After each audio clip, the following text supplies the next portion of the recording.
All right, it's the final day of the day. For the first drive in this thing, let's take a look at it.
Alright, so right off the bat, the shift linkage isn't the greatest.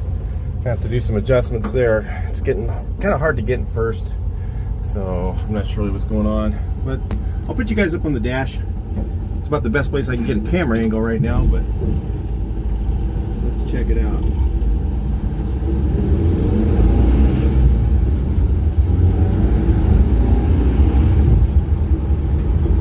Yeah, it sounds alright. Noises and creaks going on. Rough ride, boy. These single cabs are, this thing's so lightweight. I think it's just, all four gears work. Got through the fourth here. I have no idea how fast I'm going. Probably about 30. Can't get it back into second.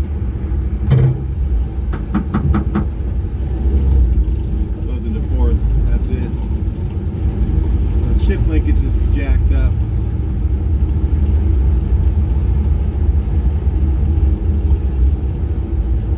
Have to do some adjusting there.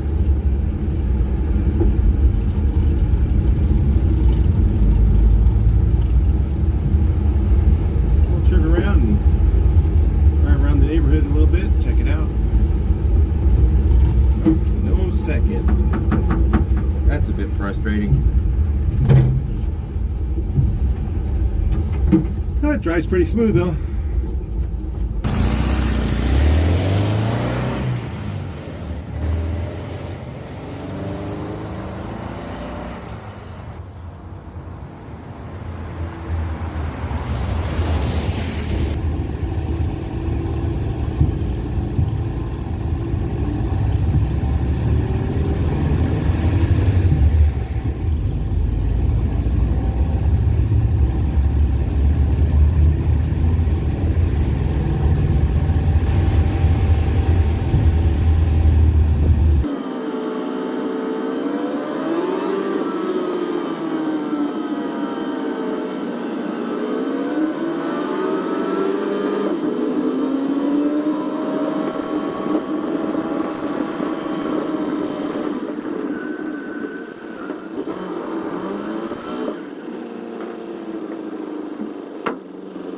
Well, something's dragging. I don't know what it is.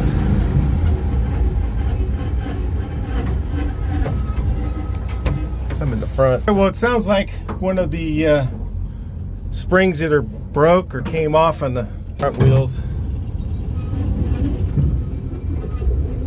Getting one hell of a drag here. So, all right, let's hear the noise. Get you guys back a little bit so you can hear.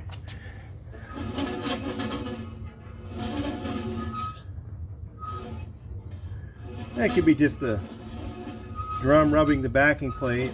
Something ain't right. Something's not right. Let's take it off and take a look. I'll bring you guys back in a second.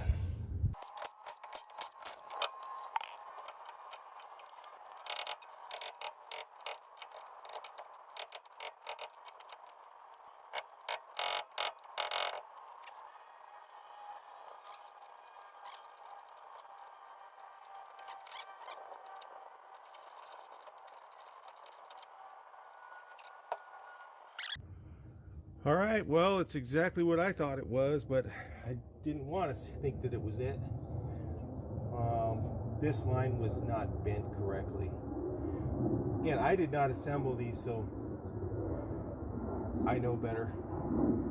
This line needs to be completely against that backing plate back there.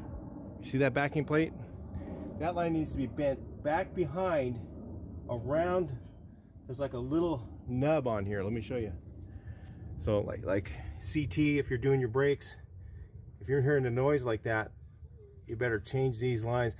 This one goes behind that spring goes behind this little notch right there. So again, I've owned a lot of buses, and the guy who worked on this, he owns a lot of bugs. So you know, when you do more of them, you get to know the stuff that happens more often. So I got to pull both wheels off. I can't have that. I don't know if it's worn that much. Yeah. Better get a new brake line too.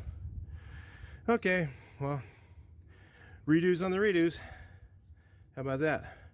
So this line has to go back behind. I'll show you how it's supposed to go a little bit later in the video, and we'll get that corrected. I've heard that noise before. I've done it myself, you know, and I think every person who's owned a VW bus has probably seen that problem. And it hits right here on, hits right there on the inner part of the drum. Just makes noise, makes that noise, it makes that spring noise. That's why I just came right back when I heard that. I was like, huh, something's not right. Can't drive it if I'm going to lose all my brakes. You know, that's not going to be good. So anyway, right, I'm going to take the shoes off real quick because I got to do that anyway. CT, watch how you do it. Channel lock, pull, shoe off, done. That's how you put the shoes on and off. I know he struggled with that for a while. Yeah, that brake line should be, it's not even in the right place. Time for a lesson on brakes, right? So I had to go back to the Bentley myself. It's been a while since I've done these. And what I do, again, I mean, since I've done the hard lines, it's been about 3 or 4 years, 4 years, 5 years since I've done a set. But again, when you have one your whole life, you kind of get used to it. So what I do is I assemble, the line goes like so. I'll get you guys up nice and close so you can see. Goes like so, way up as tight as you can get it against the wheel cylinder, around flat as you can get it against here. You don't want the springs rubbing against it, nothing. If it's on the outside, it'll hit, if it's out where he had it, it would hit the, it can hit the drum ribs. I mean, there's just a disaster of different things that can happen. So it has to be like that. Again, you know, like I said, he didn't do very many busts, I think. So, you know, I've owned one my whole life. I usually put both shoes on though. Dummy me, I usually put them both on like this.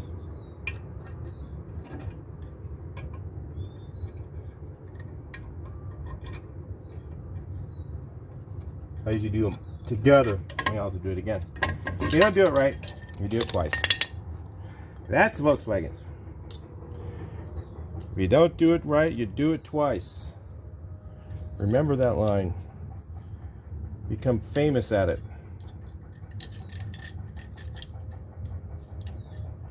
Spring-a-ling-a-lings in the holes. Like that. Let me get you guys back a little bit so you can see better. And like there. Here we go. So, these go on like this. I'm getting this. I always try to get the one in the wheel cylinder first. Sometimes I'll pull the boots off and just slide the boots on after. Put these in. One in the wheel cylinder down here, which is always the fun one. Usually I pull the boot on, well, pull the boot off on this one just to make sure it goes in all the way in the hole. And I grab my pliers.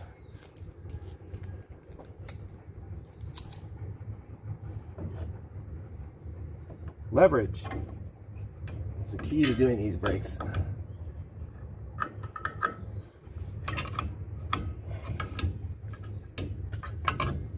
Go. Watch your fingers. So I usually have this one in first, but it's not being nice.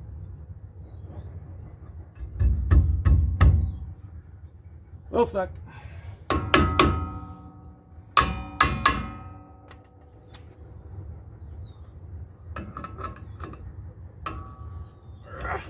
That's in. Didn't feel like it, and then I slide the boot on after. That way I can see it's in the hole.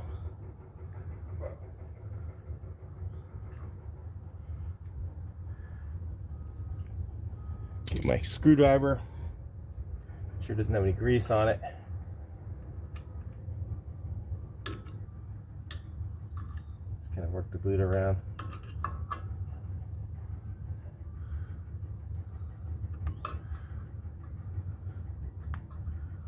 So, you look back here, the line,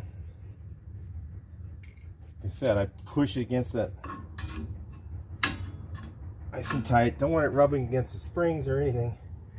It goes behind everything and doesn't touch anything. Center the shoes up. Make sure the adjusters are loose. I did this one time when I was 8 years old. No, just kidding. Put the drum back on. Actually, you know what? I'm going to take some emery. I noticed this bearing was really hard to get off. So I'm going to take a little bit of emery and just clean up. There's like a little tiny burr. You got to watch that. If you got any burrs on your races and your bearing gets a little bit cockeyed, they'll wear out really fast. So, like, usually if they're really burred up, you got to replace the spindle. People don't do that, and you know, they end up with wheel bearing issues all the time. And you can maybe get 100 miles out of a wheel bearing when it's really bad. I've seen them where they're just, somebody filed it, and you got to get a new one when it's like that. It's got to be right. That surface has to be pretty clean. Okay, just gonna clean this up a little bit, make sure that bearing slides on there. Felt a couple burrs.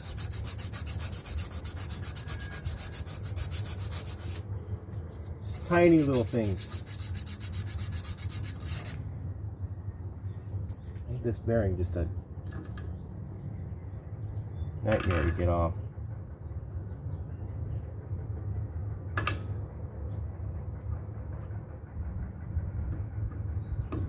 It's like a hammer and punch.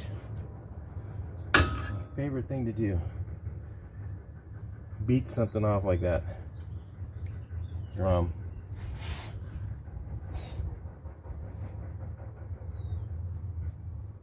God, it's very little. Something underneath. Polish it up. As this thing slides on, let's see.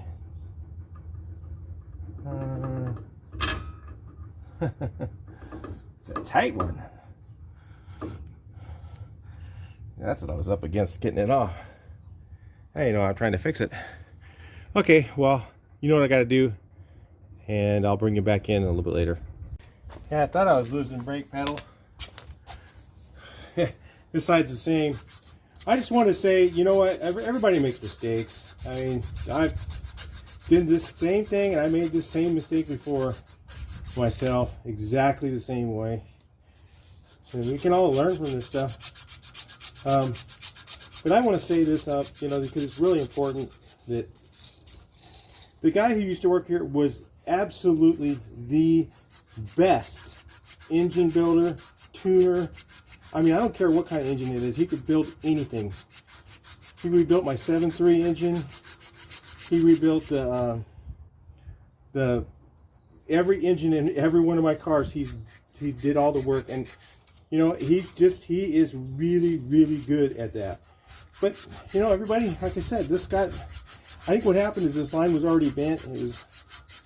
We left the one that was existing on there because it was in good shape. It was in really good shape, and just somehow it just didn't get routed right. When you don't know, when it's not something you've done all the time, then it's easy to make that mistake. I just wanted to make sure that everybody knew that I know better. I've done it. I've already made this mistake. I'm not saying it's, you know, it's just, you know, that's all I'm saying.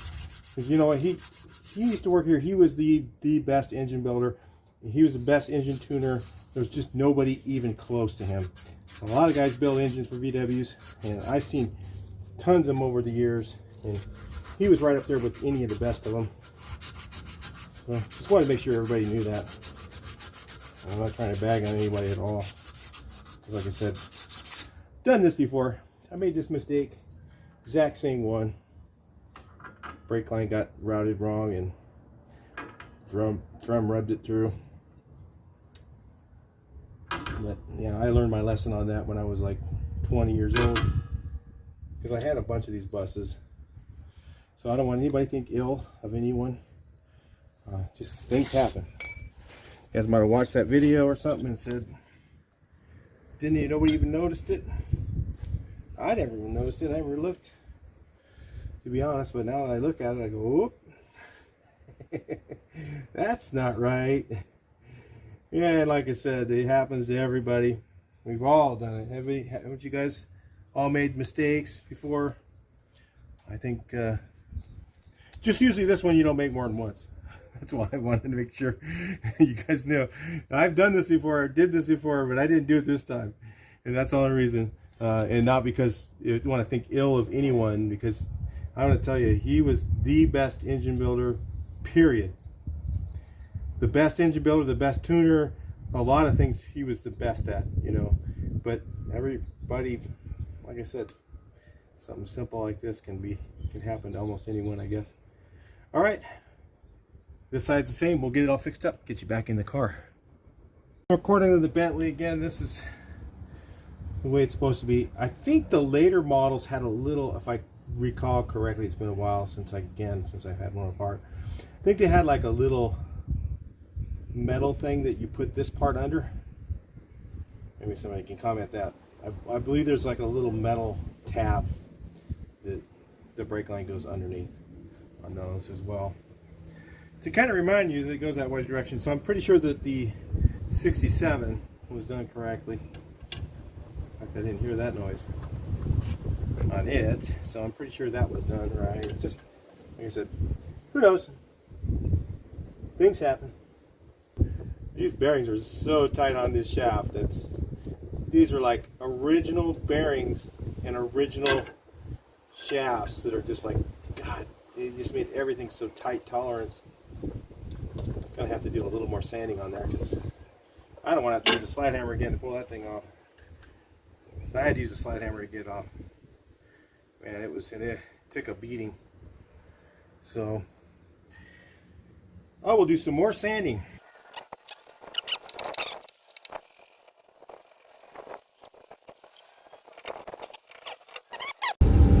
Alright, so we got a little bit of shifter adjustment. Now we got rid of the noise. Seems to sound pretty good now. Everybody's looking at us driving by. This thing is bright.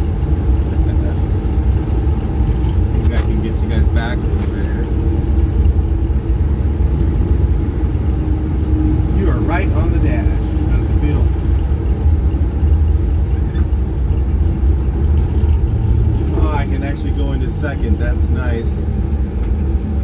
Just a little bit of adjustment, that's all it took. Now it's feeling pretty good. Pretty normal.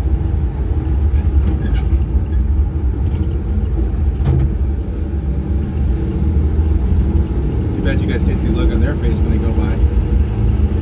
I'll turn around.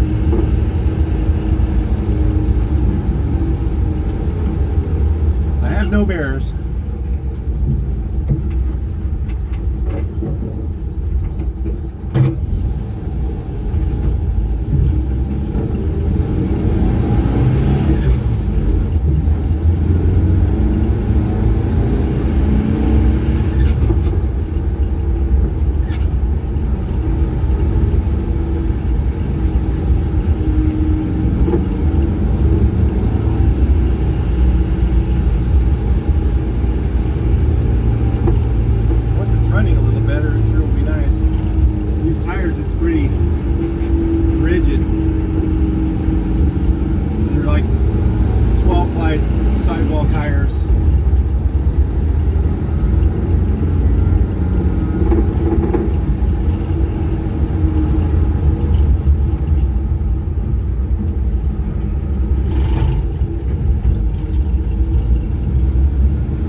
Alright guys, get in the camera here. Alright, well, it sure does feel weird. I've never driven a single cab before, so, especially when it's bright.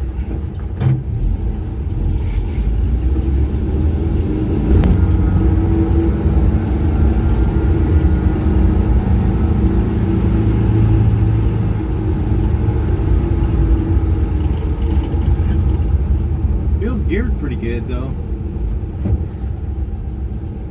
I don't know if I want to go that way.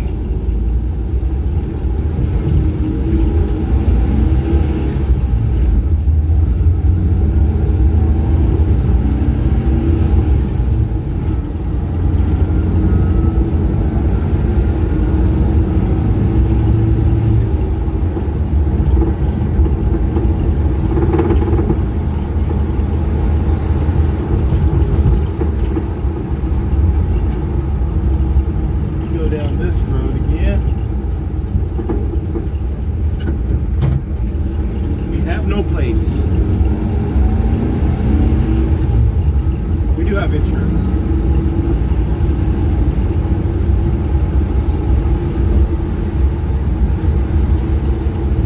Well, I'd say it drives pretty good now. The brakes feel right. Let me set up the camera here, and then we'll do a couple drive-bys and check it out.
All right, let's see if we can do this the old school style. Camera mount doesn't work the greatest right here, so we'll just hold the phone. Since I can shift it decent right now, give you guys a feel of what it's like inside the cab. Still gotta fix that gaping hole.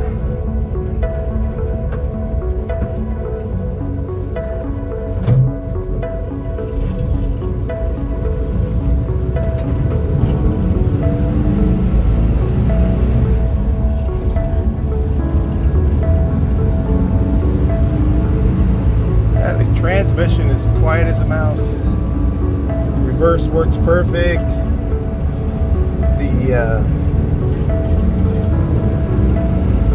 All 4 gears work. None of them pop out.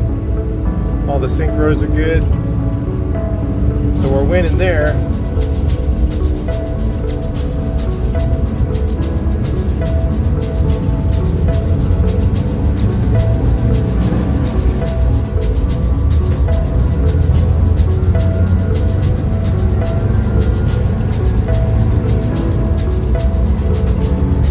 Show you the speed because we don't really know what it is.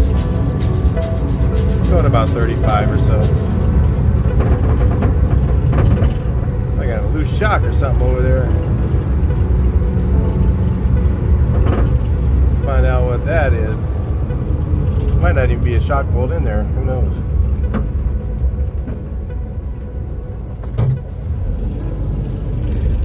When we're down the hill and come back.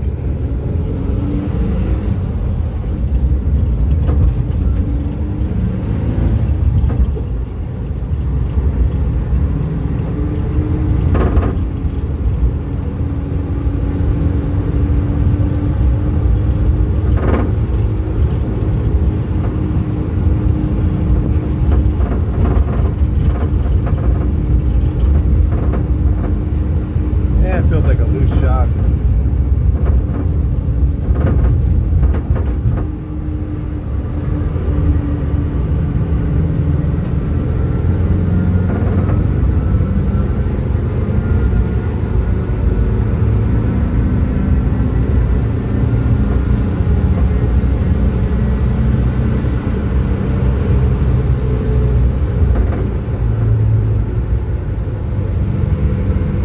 Well, I'd say it drives pretty darn good for a fully fabricated car.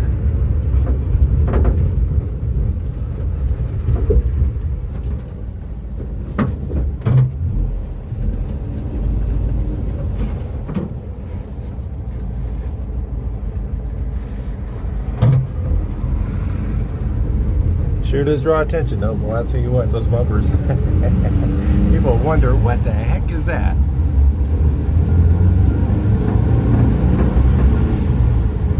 Man, I do some work on the carburetor, it's still not adjusted at all. I just left it right where it was.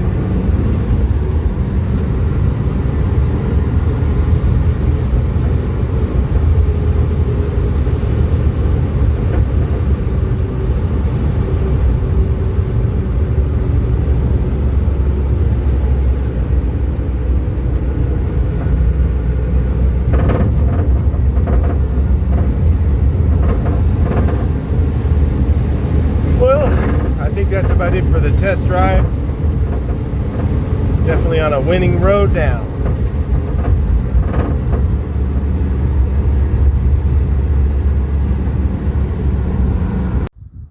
Well, if you haven't already done it, bump that like button, and if you're new to the channel, be sure to subscribe and watch some more of this. It is still not done. It is going to get that thing there restored. So we've got a lot more work to do here. Got some paint touch up to do. I got to do this panel a little bit, work there. I got another one over here. I cut through right here, so that happens. No big thing. Spray and blend that. Really easy to fix. Make it look really nice. Go back through and catch all the little stuff. Do a lot of the polishing that needs to be done to this and get it to where it's all done. Still got to find my stainless steel bolts for some of the side parts. Get those all on and polished up. There's a lot of little stuff to do. It's just little stuff, but there's tons of it. And when all that stuff's all done, it'll really look nice. And you'll never think that it was what we had in the beginning, which was a completely wasted car. If you saw those video footage there, it's pretty darn wasted this thing was, and it's been completely saved. One of the last, I don't know, I haven't counted more than, definitely not more than a dozen of these that are running in existence with that machine on them. There's lots of single cabs out there, but this is an SO10, so it's really rare, and it came with that because it came with that machine mounted on it. So we're going to finish that up, and that's going to get candy stripes just like the bumpers. It's going to get the barber poles on the corners, all the sides of it, and it's going to be bright orange, and a lot of little detailing that I'm going to do to that. I don't know yet, all the stuff. This is going to get some cool, probably some letters on the door and some stuff in the front, you know, the item number. I got to really try and find all the stuff that I can on it. There's really not a lot of information out there on these. It's funny, you look at them, you think, wow, I found a new one, and really what you're finding again is the same picture of a different angle of the same ones. There's really, like I said, I think more like about 6 that I've seen that are all complete. You know, it's very few. A lot of them are the same truck in a different photo. So look at them really close, and you'll find out that there really isn't very many of these left. There was a lot of them made, but very few of them left because once they became unoperational anymore, when this thing stopped operating or it couldn't meet inspection with all the rust in it, they would just crush it. There was no reason to keep it. It wasn't going to, nobody ever thought about restoring one of these or preserving it or history or anything like that.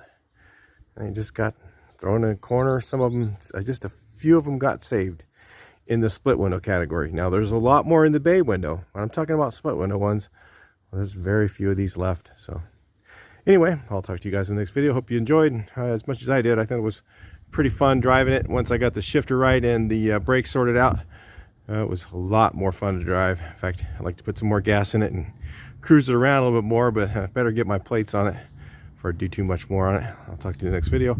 Please like, share, and subscribe.